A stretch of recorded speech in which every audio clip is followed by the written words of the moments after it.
Após a sua morte, um cadáver foi jogado na sua sepultura e assim que tocou nos ossos do profeta, voltou à vida. Sabiam disso? Abre a sua Bíblia em 2 Reis 13, 20. 2 Reis 13, 20 e 21.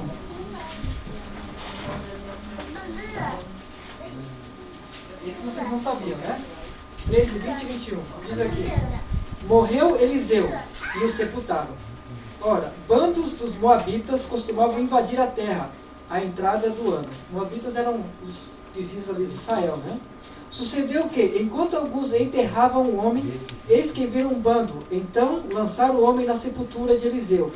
E logo que o cadáver tocou os ossos de Eliseu, reviveu o homem e se levantou sobre os pés. Irmãos, mesmo depois de morto, Eliseu continuou fazendo milagres. Eu imagino o susto que os moabitas viram ali. Ou seja, eles estavam enterrando alguém, não era a terra deles, viu que estava vindo alguém, eles fugiram, né? Vamos jogar esse defunto aí mesmo. Ele disse que jogou. Jogou, quando eles estavam correndo, o homem estava vindo atrás deles também. Que coisa incrível, né? Esse foi Eliseu. Eliseu. Na verdade, que homem que influenciou muitas pessoas, né? Eu fico imaginando as pessoas que viram os milagres que ele fez ali. Ele sentiu muito. Foi jogado comigo, mas peraí, vamos assaltando. Mas ele recebeu a vida. E eu gostaria de parar aqui nesse 6, que está falando sobre esse machado. Foi praticamente um dos primeiros milagres dele aqui. Eliseu era um professor, ele era um profeta. E ele tinha alguns discípulos com ele. E esses discípulos, eles estavam estudando para serem profetas. Mas o que é um profeta? É quem descobre o futuro? A visão muitas vezes que nós temos de profeta é aquele que pode ver o futuro, na verdade? Mas sabia que na Bíblia, nem todos que são chamados de profetas falam algo sobre o futuro? Ou seja, profeta é todo aquele que tem uma mensagem de Deus. Agora, quem vai ser profeta e quem não vai ser profeta, isso não depende da pessoa. Isso depende de Deus. Quem escolhe quem vai ser profeta ou quem não vai ser profeta, isso não é nosso negócio, nem negócio da pessoa em si. Isso é Deus que decidiu quem vai ser profeta ou não. Então esses jovens que estavam ali com Eliseu, eles eram jovens que estavam estudando para serem profetas. Mas não significa que seriam profetas, eles eram estudantes da Bíblia, talvez como se fosse um seminário de teologia. Estavam ali estudando. Não é verdade? E o que ocorreu? Eliseu, os alunos ali chegaram para Eliseu e falaram: Eliseu, o negócio não está muito bom aqui para nós. Olha, está pequena a sala de aula. Eu creio que a influência de Eliseu foi tão grande que lotou o interesse pelos jovens de aprender mais sobre Deus. E o que ocorreu? As salas de aula ficaram o quê? Pequenas. Eliseu, olha, o negócio aqui não dá. E os alunos ali deram a ideia: ó, vamos para o Jordão pegar umas lenhas lá e vamos aumentar isso aqui. Não é verdade? E aí Eliseu falou: olha, muito bem, então vocês vão. E o que os alunos falaram? Eliseu, mas bem que o senhor poderia ir com a gente, né? É bom ter alguém mais experiente com a gente. E Eliseu prontamente disse: não, eu vou. É verdade? Aqui o verso 3 disse, né? Eu vou. Ou seja, Eliseu ele tinha esse coração pronto para servir. Não importava a circunstância. Ele era um profeta, não era? De repente alguém não tão jovem quanto os jovens. Mas ele pegou e foi lá com os jovens. Vamos juntos. Isso é alguém que foi usado por Deus. Estava em qualquer pessoa. E foi com eles. Chegados ao Jordão, cortaram madeira. Mas jovem tem muita energia, né? Vocês são todos jovens, vocês sabem disso. Uns mais jovens que os outros, mas vocês sabem disso. E aqui, muitos já estudaram no colégio interno. E colégio interno tem aquela, né? Eu quero ser mais rápido que o outro, ou mesmo na escola. E eu fico imaginando esse monte, aqui não fala quantos jovens, mas suponhamos que tinha uns 20, 30 jovens. Esses jovens ali começaram a cortar madeira. Imagine no colégio interno, quem já passou por colégio interno aqui. Eu passei também, eu lavei com panela, né? Lá na cozinha. A panela era do tamanho de um furão. Tinha que entrar dentro para limpar dentro. E ali tinha que fazer rápido também, né? Para poder terminar logo, para poder ir para os estudos. E esses alunos aqui estavam o quê? Cortando cortando lenha. Eu já vou cortar mais rápido que você. E ali Eliseu vendo tudo aquilo, oh, que coisa boa, os jovens, né? E ele animado. E aí de repente que ocorreu aquilo que diz? Sucedeu que enquanto um deles derribava um tronco, o machado caiu na água. Ele gritou e disse, ai meu Senhor, porque era emprestado. Estudante, sempre estudante, vida de estudante não é fácil, irmãos, porque muitas vezes não tem os recursos para estudar. E esses jovens, eles estavam lá, estavam ali trabalhando, de repente era bolsista, estava trabalhando, e tinha que pagar as escolas, além disso tinha que cortar e pegar o machado emprestado. Mas o machado naquela época, há quase 3.000 anos atrás, 2.800 anos atrás, era uma ferramenta moderníssima. Não é verdade? Imagine, o machado, naquela época era coisa que ninguém tinha assim. E ele pegou emprestado esse machado. De repente era como se pegasse hoje emprestado, não sei, uma escavadeira. Era tecnologia. Mesmo assim não era tanto assim. Era mais ainda, porque fundir o ferro naquela época era algo. E ele pegou emprestado isso aí. Imagina a pessoa que emprestou. Você é jovem, você toma cuidado. Emprestou de coração, né? Porque de repente era da igreja também, empresta. E aquele jovem, não, eu vou devolver para o senhor, não tem problema. E aquele jovem todo animado ali, fazendo o serviço de Deus também, e cortando ali, e o machado, porra, blum. Foi no Jordão. Aí ele até gritou, achei interessante, gritou, Senhor, ai meu Senhor. Eliseu, me ajuda aqui, Eliseu, caiu. O menino não sabia o que fazer, ai agora, eu tenho que pagar. Como eu vou pagar isso? Não dá para pagar. Surgiu o desespero. E a preocupação ali nem era mais cortar a lenha, né? Era machado, né? E o Eliseu, e agora, o que eu vou fazer? Esses meninos, por que não apertou isso aí, menino? Mas ele, onde que caiu? Onde que caiu isso aí? Chegando ao Jordão, cortaram uma dessa. Deu que enquanto um deles derribava o tronco, o machado caiu na água, que era emprestado. Né? Perguntou o homem de Deus, onde caiu? Mostrou-lhe ele o lugar. Irmãos, por que será que Eliseu perguntou onde caiu? Ele não era profeta? Ele não poderia falar, peraí. E dar o machado para ele? Por que será que Eliseu falou, onde caiu? Não ia ser um milagre, ele já não sabia que ocorreu um milagre? Por que não poderia já ser feito de uma vez só? Por que esses detalhes? Por que a Bíblia coloca esses detalhes? Irmãos, aquilo que está ao nosso alcance para ser feito, nós devemos fazer. Sempre as coisas de Deus funcionam, o esforço humano com a ajuda divina. Então aquilo, onde está, era coisa que eles poderiam fazer. E aí perguntou, onde caiu? Aí imagina o menino, foi por ali. De repente, estava meio lameado, não dava para ver o fundo, né? Foi por ali. E aí a Bíblia diz que Eliseu, então, cortou um pau, uma vara, e lançou lá. E aí diz que o que ocorreu? Ele fez flutuar o ferro. Uau! Irmãos, isso realmente é até difícil de acreditar. Como é que uma vara, primeiro, que ela nem afundou, que a vara é mais leve que a água, né? A física não consegue explicar. Porque a vara estava lá e diz que fez o machado flutuar. Então são coisas que sobrenaturais, que a ciência não explica. Eu tive um professor de física, quando eu fazia colégio, e todos os milagres da Bíblia, ele tinha uma explicação física sobre aquilo. Por exemplo, a gente estava estudando sobre as ondas, diz que as ondas, o barulho tem o poder de destruir a matéria. Ele falou, vocês lembram lá da muralha de Jericó? Aquilo foi devido à trombeta soando, as ondas da trombeta entrou em consonância com as ondas do material, e o material, os blocos explodiram. E ele provou fisicamente que isso é possível. Só que ele não conseguiu explicar esse aqui e esse aqui, professor. A física não consegue explicar.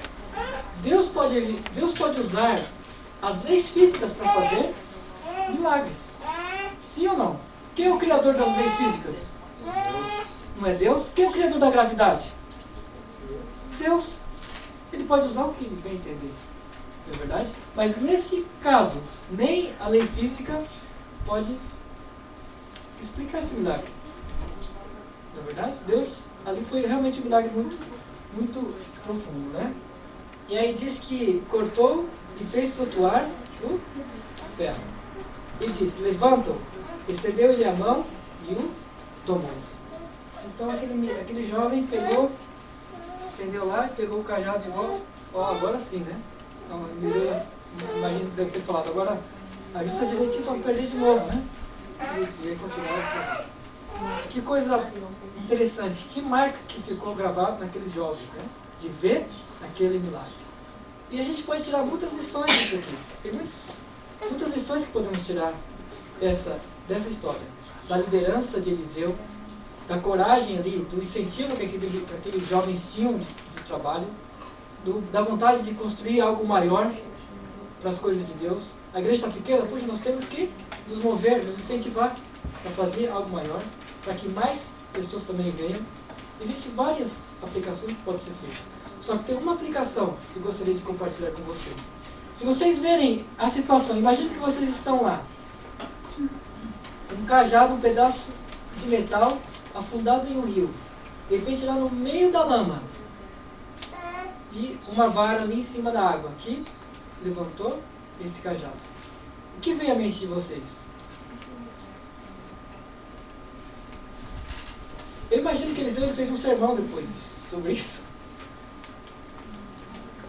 Algo vem à mente de vocês? Abre a sua Bíblia em João 12, 32. Livro de João 12, verso 32.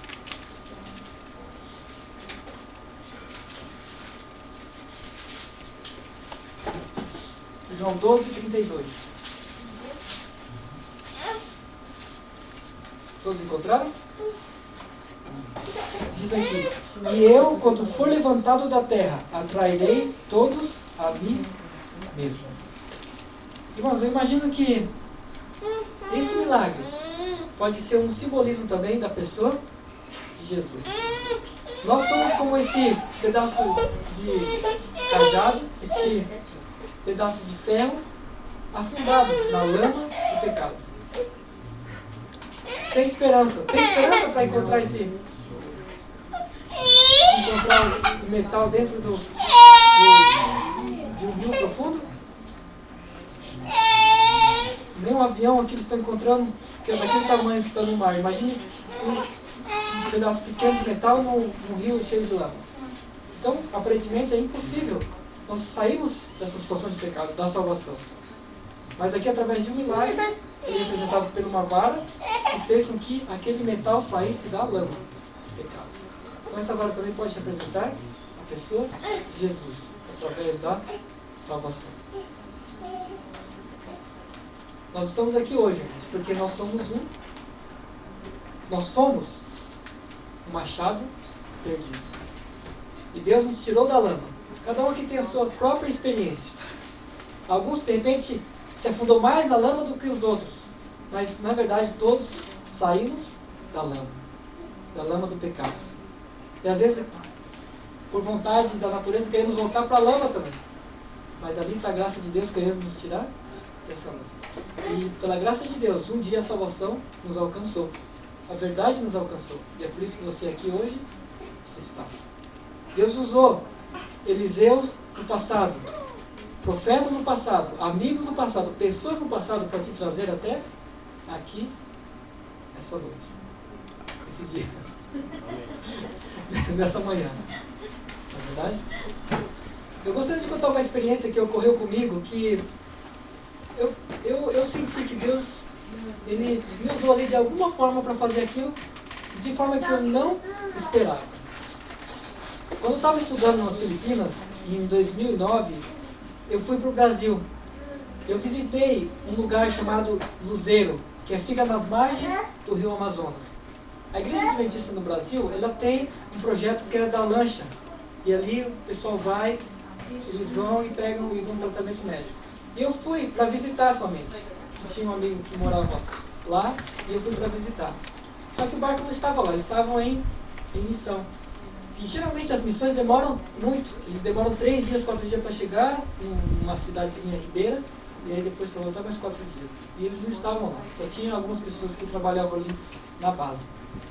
E eu, primeira vez que tinha visto o Rio Amazonas, falei, puxa, eu quero pescar. Assim como o Ziel, eu gosto de pescar também. Na verdade, eu falei, puxa, eu queria tanto pescar para ver. E aí o pessoal falou, olha, se você for de manhã, lá perto do rio, com certeza você vai ter pescador que está indo, você pode ir. Aí eu falei, então eu vou de manhã. Aí eu levantei de manhã bem cedo e fui. Queria pescar. E chegando lá, perguntei para quando é que o barco sai, né? Eu falei, já saiu faz tempo. Sai às 4 da manhã. E era 6, 7. Era cedo, então... mas não tem como eu ir com vocês, porque a gente estava voltando, né? Tá bom, né? Uma pena que não deu para pescar. E eu comecei a passar ali na borda, vendo o pessoal. Eu queria passar por uma outra margem. E eu vi ali um senhor que cuidava dos barcos. Era como se fosse um estacionamento de barcos. Ele estava dentro do rio, e o barco acho que tinha chovido, estava cheio d'água, ele estava querendo tirar água de dentro, estava dentro do rio levantando o barco assim, né? E estava 3 mulheres na borda. Uma era a esposa e 2 filhas. E eu passei ali e eu comecei a conversar com elas, né? Olha, como é que eu faço para ir do outro lado? Eles falaram, você só vai aqui do lado e vai, né? Aí quando eu estava conversando, um homem bravo lá gritou, e vocês não vão me ajudar aqui não? Deixa de conversar e vem aqui me ajudar. Falou para essas 3 moças. E ela falou, desculpa, né, ele tá bravo comigo, desculpa, eu tô atrapalhando vocês, e desculpa, né. Aí elas foram lá para ajudar ele, e aí eu nem queria ver o homem que estava bravo comigo, né. E eu peguei e continuei o caminho. E depois, quando eu já tinha dado uns 50 metros, uma das pessoas me chamou, ei, vem cá, vem cá. Eu falei, não, tudo bem, né, não, vem cá. Eu falei, o que foi, né? Eu falei, não, a minha filha vai levar você lá para o outro lado da margem, né? Porque se você for, você vai gastar muito tempo. Eu falei, sim, meu pai falou para levar você, né? Eu falei, então obrigado, né? Aí ela pegou, me entrou no barco e me levou. E eu falei, puxa, mas que família interessante. E aí eu vi lá do outro lado da margem. Aí quando eu estava voltando pelo caminho mais longo, eu comprei uma rapadura do Manaus. Até de moleque, parece que era feito de amendoim com folha de banana. Eu acho que eu vou levar para eles lá, né? Aí eu passei, queria fazer amizade com aquele senhor, porque acho que ele ficou bravo comigo. E aí dei esse negócio, olha, isso aqui é para vocês, muito obrigado por me ajudar. Ele falou, não se preocupa, vem cá, vamos comer um peixe aqui, né? Tinha acabado de pesquisar muito peixe lá. E aí eu conversei com eles ali, e conversando com essas pessoas, irmãs, eu descobri que aquela família, aquelas 3 jovens que ali estavam, a mãe e as 2 filhas, eles foram adventistas do 7º dia. E há 5 anos atrás, eles não estavam mais indo da igreja. Eu falei, mas por que ocorreu? E uma cidade bem pequena lá, bem ribeirinha, falou, não, que a igreja, eles eram recém-batizados, e acho que o ancião da igreja era sempre atrasado para abrir a igreja, e às vezes não ia. E elas iam lá e a igreja estava fechada, e elas voltavam. E aquilo desanimou. E era uma outra igreja que estava começando lá na mesma cidade, na igreja pentecostal, elas foram. Estavam lá na igreja pentecostal até então. E eu falei, puxa, mas não é possível que eu socorreu, né? Mas que ancião é esse? E essa era a realidade daquela família. E o que eu fiz? Eu falei, olha, eu não sou daqui, mas eu estou ali junto com uma base dos missionários adventistas. Vocês conhecem? Eu falei, não, a gente não conhece. E aí, conversando, eu descobri que ela queria estudar enfermagem. E sempre tinha enfermeiros que iam lá. Eu falei, olha, vamos lá que eu vou levar você para entrar em contato com esses que estão lá e vocês podem estar voltando para a igreja conforme for, né? Eu não sei. A filha, uma das filhas, né? E aí ela falou, não, a gente não quer. Eu falei, olha, tudo bem, né? Se vocês quiserem, eu estou indo para lá agora, vocês podem ir, pelo menos para vocês conhecerem o pessoal. Então, tinha um casal e mais um missionário que estava lá. Os outros estavam chegando no barco. E aí quando eles foram comigo. E aí quando eu cheguei, os missionários falaram para mim, você foi pescar mesmo, né? 3 peixes, né? Sim, né? Paguei os 3 peixes. E aí apresentei aquela família a eles, né? E aquelas 2 jovens e a mãe fizeram amizade com eles. E depois eu fiquei sabendo, eles voltaram à igreja, se rebatizaram e hoje são os líderes da igreja naquele lugar. A igreja cresceu. Isso foi em 2009. Irmãos, mas isso foi uma coisa tão... Porque é algo que eu não esperava. Foi algo que ocorreu assim mais que naturalmente. Eu pensei, poxa, se Deus pôde me usar para guiar essas pessoas, pode usar a qualquer um de nós também. Eu queria falar para elas para estar no Skype aqui para conversar também com vocês, só que é muito à noite lá, né? De repente no futuro a gente pode vocês conhecerem eles também. Como chama o lugar? Agora eu não lembro o nome do lugar. Dá uns 40 quilômetros da capital. Né? E eles não lembro o nome do lugar, mas vamos ver se eu tenho endereço lá, mas eu acabei não. Oi? Né? Então é uma nova base dessa Luzeiro que tem lá. Então eu falei, puxa, mas que oportunidade que Deus me deu, né? Eu fiquei muito grato a Deus por isso. E ontem, irmãos, quando a gente foi lá visitar o consulado, eu vi, puxa, quantas oportunidades nós temos para poder fazer algo para essas pessoas. Será que eu estou tendo a influência que eu deveria ter? Será que eu estou sendo como Eliseu? Estou buscando para fazer algo para Deus? Conversando, a gente ficou lá 1h30. Eu conheci ali pessoas de vários tipos. Tinha um lá que queria até bater na gente se a gente fosse de uma certa religião, porque eu não queria escutar. Eu encontrei um lá todo tatuado. E tinha um símbolo aqui da Prefeitura de São Paulo. Ele parecia patriota. Eu falei, mas por que isso? Ele falou, não, isso aqui é em homenagem ao meu pai. Meu pai era oficial do bombeiro da cidade. Ele tudo tatuado. Assim. Mas você vê, eu conversei, ele pegou ali, conversando. E ontem à noite, eu não sei se foi providência ou não, tem uma pessoa que, um casal, o Paulo e a Rosana, no passado, eles me deram o telefone dessa pessoa, que eles tinham encontrado num restaurante. E eu liguei para essa pessoa, só que essa pessoa não teve tanto interesse. E ontem, depois do pôr do sol, eu falei, eu vou dar uma ligada para essa pessoa novamente, para convidá-la para vir na igreja hoje. Eu liguei para ela, falei, como é que está o senhor? Estou bem. O senhor não gostaria de vir na igreja? Mas que igreja? Não, você lembra que eu liguei para o senhor já um mês atrás? Da igreja adventista? Assim, rapaz, você não sabe o que aconteceu hoje. Ele falou para mim. Eu falei, por quê? Eu fui para o consulado. Eu falei, você foi renovar o eleitor? Eu fui lá para tirar uma informação. Eu falei, então o senhor viu lá? Não, é que quando eu estava voltando, eu encontrei um panfleto no chão. E tinha um carimbo da igreja adventista. Né? E você me ligando agora, por que você está me ligando? Eu falei, não sei. Eu estou te ligando, né? Eu falei, poxa, alguém acho que deve ter caído ou deixou cair no chão. Ele falou que tinha chovido e estava borrado, mas dava para mim ainda o número de telefone. E era o mesmo telefone. Né? Daí, só que hoje ele não pôde vir porque tinha que ir para Amamatsu, mas ele parece um pouco resistente até então. Mas eu percebi que Deus ali atuou de certa forma, na verdade. Desse panfleto deu também ligar. Na verdade, irmãos, eu tinha visto, falei, eu vou ligar para essa pessoa aqui. Mas eu nem lembrava mais o nome dele, na verdade. E acabou dando nele, né? Puxa, isso foi também algo assim que me surpreendeu. Então, irmãos, nosso Deus é o Deus que está disposto a fazer com que nós nos movamos também. Porque o maior beneficiado de tudo isso somos nós mesmos. Isso que aconteceu em Manaus foi algo que reafirmou também a minha vontade de trabalhar mais para Deus. Ontem ali no consulado nós saímos o quê? Animados. Não é verdade? Queríamos até ficar mais, ali não tinha livro, na verdade. Também acabou os livros, né?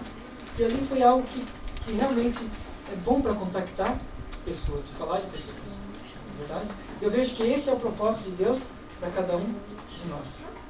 E principalmente o propósito da igreja. Eu gostaria de colocar aqui algumas citações com relação a qual que é o propósito da nossa igreja. Da igreja adventista do sétimo dia. Ou seja, a igreja é você e eu. Mas há algo bem claro sobre a missão que nós temos como igreja. Lembramos, irmãos, que a igreja ela existe por uma missão. O objetivo aqui não é só nos reunirmos, só nos confraternizarmos, somente estudarmos a palavra de Deus. Mas isso aqui existe por um propósito, por uma missão. Se não fosse a missão, não havia sentido de estarmos aqui. Tá certo? E, Flávio, pode colocar, por favor, o PowerPoint? São 3 parágrafos que eu gostaria. A missão especial dos adventistas do sétimo dia. O Senhor nos tornou os depositários de sua lei. Ele confiou-nos a sagrada e eterna verdade, que deve ser transmitida a outros em fiéis advertências, repreensões e encorajamento. Irmãos, às vezes coisas simples para você, que possa ser que é óbvio, para muitas pessoas é algo que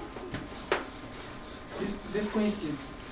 As verdades sobre os princípios de saúde que você acredita, as verdades sobre a administração do tempo, a administração dos recursos, sobre vida familiar, isso é coisa que vale ouro lá fora. E é nos dado de graça. Na verdade, isso é um privilégio, na verdade. E Deus nos deu, somos depositários dele sobre isso. Os adventistas do sétimo dia foram escolhidos por Deus como um povo peculiar, separado do mundo. Eu fico vendo o que ocorreu com o povo de Israel no passado. Eles também foram escolhidos por Deus. Eles receberam ali várias instruções, especialmente para uma missão. E a gente vê que eles falharam. Só que, apesar deles terem falhado, a missão não fracassou. Porque nós temos aí, tudo o que foi passando por eles, nós temos aí. Então lembre-se, irmãos, mesmo que você e eu não façamos o que nós devemos fazer, a missão vai ser cumprida. Mas é uma pena se nós não nos esforçarmos, não nos agirmos. Eu gosto muito de futebol. E agora vai ter a Copa do Mundo no Brasil. Eu não sei se a notícia é boa ou notícia ruim, mas haverá a Copa do Mundo. E imagine ali que o nosso time, todos nós aqui somos participantes de um time. E você não joga muito bem, mas o time está ali ganhando de 10-0 da Argentina. Aí o treinador chega para você e fala: meu filho, você não joga muito bem, mas eu quero que você jogue esses 5 últimos minutos do jogo, só para você fazer parte da finalização. Você aceitaria? Sim ou não? No final da Copa do Mundo. Sim, não, eu aceitaria. Na verdade, eu não sei se você joga bem ou não, mas vocês têm uma explicação. Ou seja, se o técnico me colocou para jogar nos últimos 5 minutos de 10-0, o que eu vou fazer? Eu vou cruzar o braço, eu vou ficar ali? Eu vou fazer o máximo que eu posso para poder, pelo menos, encostar na bola e tentar jogar. É na verdade? Irmãos, nós estamos já no final de tudo. Tudo já está 10-0 já. A única parte que nós podemos fazer é colaborar um pouco, para podermos também fazermos parte da comemoração, que será a segunda volta de Jesus. Com a grande talhadeira da verdade, ele os cortou da pedreira do mundo e os ligou a si. Irmãos, é interessante que ele usa aqui, como uma talhadeira, Deus nos tirou da rocha, das coisas desse mundo. Ou seja, mesmo ele nos tirou do lamaçal e nos ligou a ele. Tornou-os representantes seus, os chamou para serem embaixadores seus na obra final de salvação. O maior tesouro da verdade já confiado a mortais, as mais solenes e terríveis advertências que Deus já enviou aos homens foram confiadas a este povo, a fim de serem transmitidas ao mundo. Em sentido especial, foram os adventistas do sétimo dia postos no mundo como atalaias e portadores de luz. Você sabe o que é um atalaia? Atalaia é como se fosse um guarda, que ele fica bem em cima, em uma torre, observando se o inimigo se aproxima. Ou seja, quando está se aproximando, ele toca a corneta, né? Vocês já ouviram falar das muralhas da China? Na época não tinha telefone, não tinha walkie-talkie. Como eles sinalizavam um para o outro se estava vindo inimigo? Não era corneta, porque se eles fazem corneta, os inimigos iam ouvir também.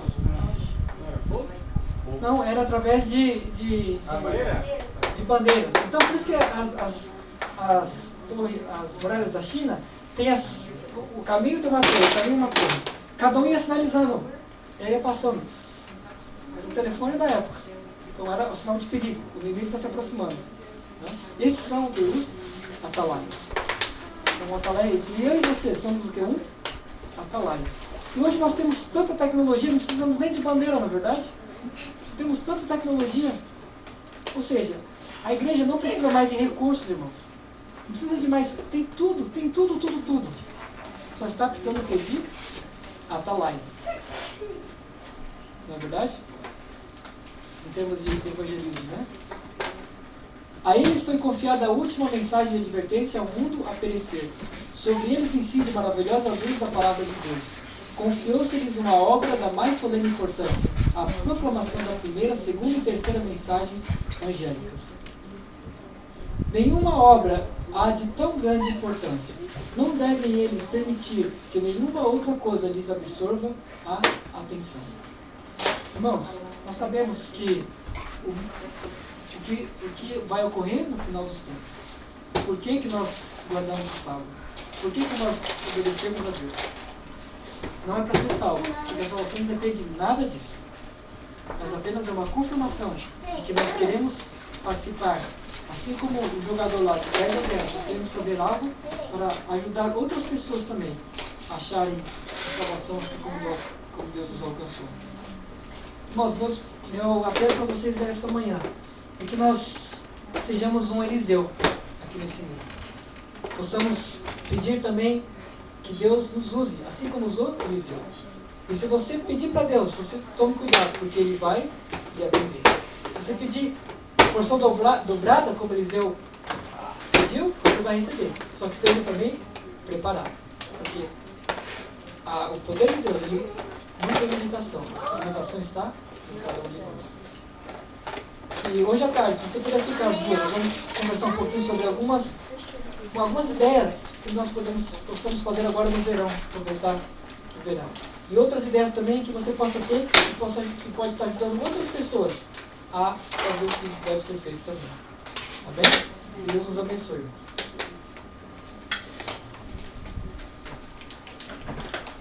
E no final...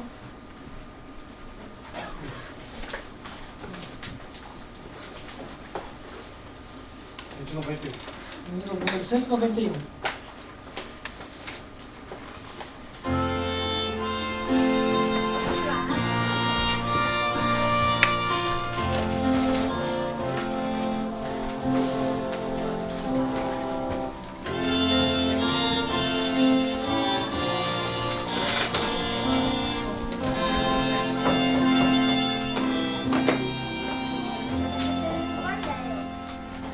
There is not a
Muito obrigado, Senhor, pela história de Eliseu. Obrigado porque essa história está na Bíblia. E podemos ver que o Senhor usou esse homem para fazer muitos milagres aqui nesse mundo. Usou esse homem para mostrar para aqueles jovens o seu poder. Usou esse homem para ressuscitar até um morto, depois que ele já estava morto. Também usou esse jovem, esse homem, para fazer o milagre do azeite, para melhorar a água de um rio. Enfim, usou esse homem para tirar um machado de ferro em meio ao lamaçal de um rio. Pai querido, assim como esse machado, somos nós também. Um dia o Senhor nos tirou do lamaçal do pecado. O Senhor nos trouxe até o conhecimento de Ti e da salvação. E somos muito gratos por isso. Te pedimos, Senhor, que possamos aproveitar essa oportunidade que temos de conhecer a Ti, de conhecer a verdade. E que possamos ser um atalaia para os nossos amigos, os nossos familiares e as pessoas que nos servem. Nos dê essa vontade, Senhor, de buscar e compartilhar. Nos dê ideias para como compartilhar aqui nesse país, na realidade em que estamos. Nessa sociedade tão preocupada com o trabalho e com os recursos.